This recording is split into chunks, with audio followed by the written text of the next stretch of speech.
Yo, what's up mga ka-e-bike? Okay, eto na naman tayo sa panibagong vlog natin, no guys. Okay, konting shoutout nga pala kay Titet. Okay, kasama na naman natin si Titet. Okay, sa mga ka-Titet dyan, hi kayo. Okay, guys, itong problema natin, no. Medyo mabilis lang to na vlog. Eto e-bike na to, na-stock ngayon, pero yung battery niya is bago pa. Kita naman. Okay. Na-stock siguro 2-3 buwan to, hindi ginagamit. Ayun, nadikit pa. Okay.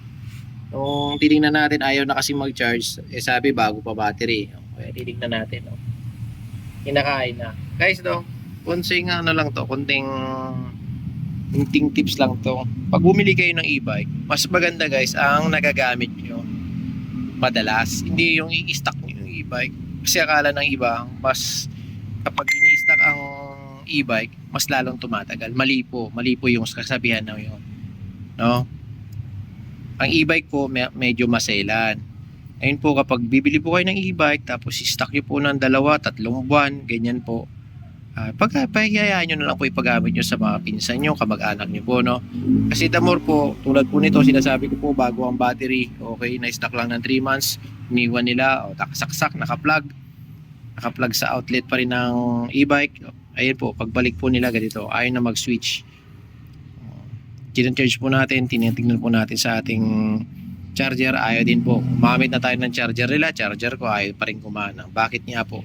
Kasi nga po, nagda-down po yung ano niya, yung voltage po. Tapos pagbukas natin, tingnan natin meron na ng ganito. Okay, pero tingnan natin guys ano natin, tanggalin natin isa-isa kung kaya pa natin. Okay, sige tit, tanggalin mo na isa-isa tit. Huwag mo pagdikit-dikit Okay. Yeah. Tingnan lang kung kakayanin pa. Pero sa mga ganito guys, pwede, ito yung klase ng battery na pwede pang buhayin. Pag yung bago tapos na-stock lang, nag-discharge dahil na-stock, pwede pa to guys. Pwede pang buhayin to. Ito yung tinatawag na pwede pang buhayin. Kasi yung iba, akala nila lahat ng klase ng battery pwedeng buhayin pag nag-discharge. Mali po, hindi po lahat kaya.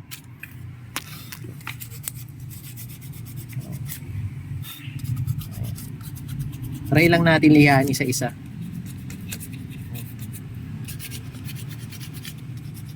Baka malay nyo, makachamba na naman tayo, no? Okay, sa mga basher natin yan, okay lang tayong mag-bash ng mag-bash.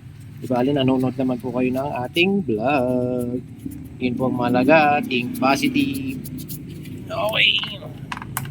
Nang babash, pero nanonood sila. Liha mo yan, Ted.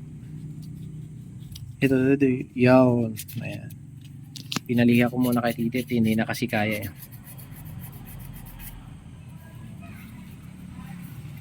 Ayan si Titit. Single. Ilang taon mo na, Ted? Hindi niya din alam kung ilang taon na siya. Yung iba natin guys, ano. Yung nakaabang yan guys, nakaabang. Sensya guys, nagahang yung ating cellphone. Kaya nagpapapat na yata atin. Pero wala pa tayong pampalit.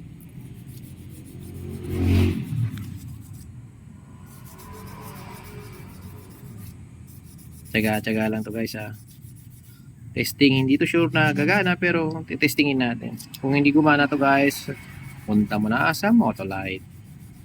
Okay, at yan na nga, titester natin no. Okay, game. Okay, dikit mo. Yan. Yung isa is 5.16.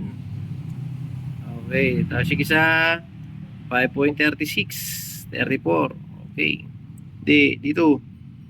Baliktad. Si Titit kasi nag-ano niyan Hindi dito. Yan, tapat, hindi dyan, kabila. Yan, ilan na siya? 5 something lang din. Okay. Okay, dito, kabila. Okay. 7 point something. Sige. Kailangan yan guys, tagti 12 volts kada isa. Kaso ang mga battery nila is nag-down po. Kaya kailangan nila ipunta po sa Motolite. I-charge po yan ng isa-isa. Ganun po ang mangyayari po dyan. Pero mabubuhay pa po yan. Wala pong problema. Mabubuhay pa yan. Ito po kasi tinatawag nilang stock. Kaya bumaba lang ang voltahe. Pero hindi siya luma. Pag luma po, yun po yung mahirap ng buhayin. Okay, yun po yung pagkakaiba. Kaya guys, sana nakatulong tong simpleng video kong to. Ayan guys. Ang e-bike po, gamitin nyo, mas lalo pong nasisira pag hindi po ginagamit. No? Kaya kailangan po gamitin nyo po. Kung i-stock nyo po, galihin nyo rin po. Laging i-check yung kanilang battery. Charge nyo kahit 30 minutes lang po, okay na yun. Para mas lalo pong magkarga yung battery at hindi po maistakan. No? At hindi po bumaba ng lubusan yung battery. Mahal po kasi yung battery. Kaya nagbibigay po ako ng advice. Kaya guys, sana nakatulong yung simpleng video ko to. Ride safe, power. Peace out. Okay, power kay God po. Okay, last words, Tet. Tet, sabi mo. Bye. Okay, see you next vlog.